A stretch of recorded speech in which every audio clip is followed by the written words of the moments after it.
In the first part of this series, we examined the first 4 disappearances that occurred within the Bennington Triangle, a proposed area noted for its unexplained disappearances and deaths, especially occurring between 1945 and 1950. The exact boundaries are unclear, but it is said to be centered around Green Mountain National Forest and the ghost town of Glastonbury, as well as its namesake mountain.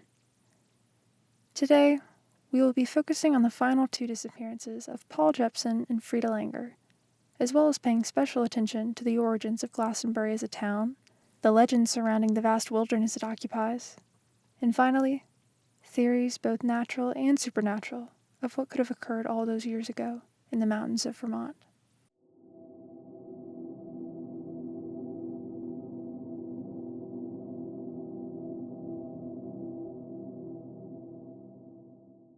On October 12, 1950, 8-year-old Paul Jepson climbed into the passenger side of his mother's pickup truck, whom he was accompanying on a short drive to a farm where she worked. Paul's mother told him to wait while she went and fed the pigs, and she left him sitting in the car while she completed her normal, everyday routine. After about a half an hour, she packed up her things and walked back to the truck. As she approached, she noticed that Paul was no longer sitting in the passenger seat, but she hadn't specifically said that he had to wait in the car. But when she began calling for her son to come back to the car and received no response from the dark shadows of the surrounding forest, she panicked.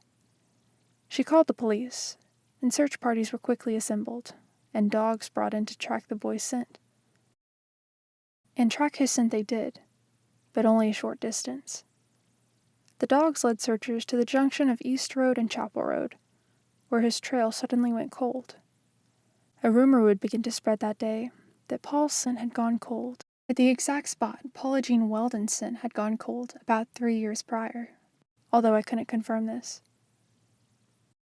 The sudden end of his scent at the cross-section of roads prompted some to believe that Paul had been kidnapped, but there was no conclusive evidence of this. Many still held out hope that Paul was somewhere in those woods, scared and lost, but alive. The searches continued for weeks, outlasting the hope of many that Paul would ever be found. Allegedly, during a late stage of the search, Paul's father spoke to the Albany Times-Union about his son's behavior leading up to his disappearance, where he credited the, quote, lure of the mountains for his son's disappearance, and that Paul had talked of, quote, nothing else for days, before he seemingly wandered into the woods. Searches continued, and eventually ended after nothing of Paul's was ever found. His case remains a mystery to this day.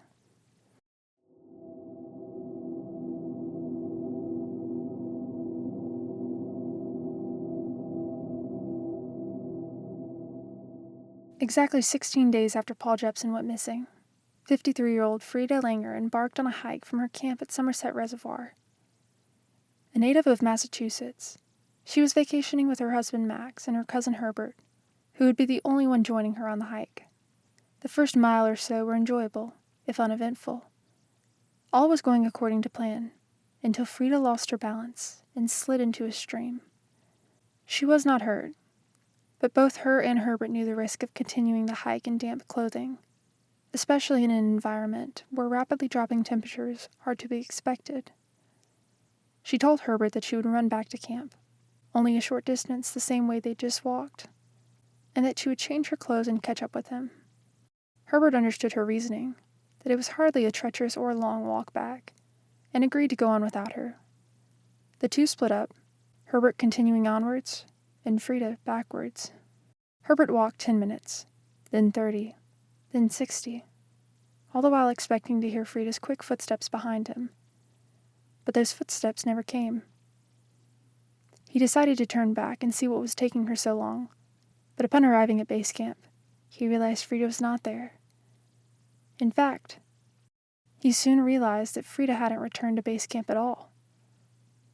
Vermont police were called to begin a search of the area, and those searches would continue for 2 weeks, with over 300 volunteers combing the woods around base camp.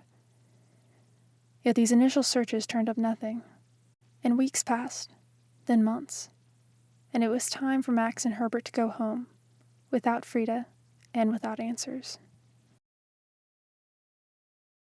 About 7 months later, on May 12, 1951, two fishermen named James and Herman set out on a fishing trip to Deerfield River.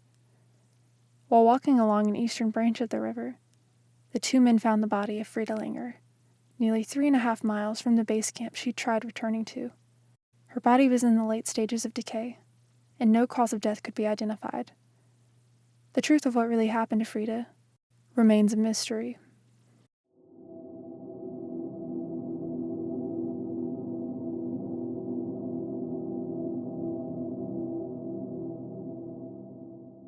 While the town of Bennington has been the star of the story so far, it is important for us to examine a certain ghost town with a rich and mythologized history, and for that, we have to go back to the very beginning. Glastonbury, Vermont was founded in 1761. The town has always had a low population, with records from 1791 stating that the town only had 6 families inhabiting it.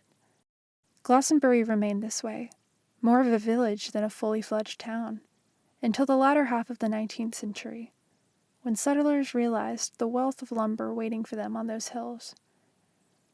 A railroad was laid, opening up Glastonbury to the outside world, and growing the town's population to over 200.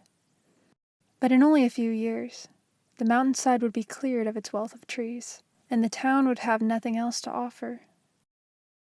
Some years later, businessmen would try to revive the town into a sort of resort town, building a lodge and a casino, marketing the town to other New Englanders as a place to escape chaotic city life. However, this dream for Glastonbury was only short-lived. The very winter after the lodge opened its doors, the railroad was washed away by a flood, cutting Glastonbury off from the outside world once again. Since this time, the number of households in the town has never again reached double digits, and the town was unincorporated from the state in 1937. Now that we have a history of the town, let's examine some odd incidents that have contributed to its dark reputation. First of all, the people with the oldest ties to the area now known as Glastonbury were the Abenaki Native Americans. It is said that they considered Glastonbury Mountain to be a cursed place where the 4 winds meet, and that they avoided entering this area except when burying their dead. Allegedly, the Abenaki also believed that somewhere on the mountain there was a stone that would consume any human that came in contact with it. An event we should note occurred in 1892, when a man working at Glastonbury's mill named Henry McDowell picked up a rock and beat his coworker to death. When asked why he did it, he allegedly said he heard voices telling him to do it.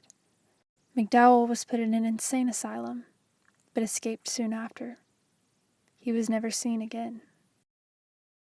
Theories for what happened to these people have ranged from extraterrestrial abductions to a serial killer without preference of victim, to simple human error and incompetent search parties, but none of these possibilities seem to fit all of the cases. And who's to say the cases are related at all?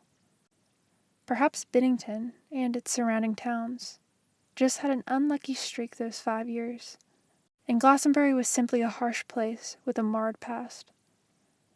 But we have to ask ourselves, was there at least some truth to what the Abenaki warned of on Glastonbury Mountain? This question will likely never be answered.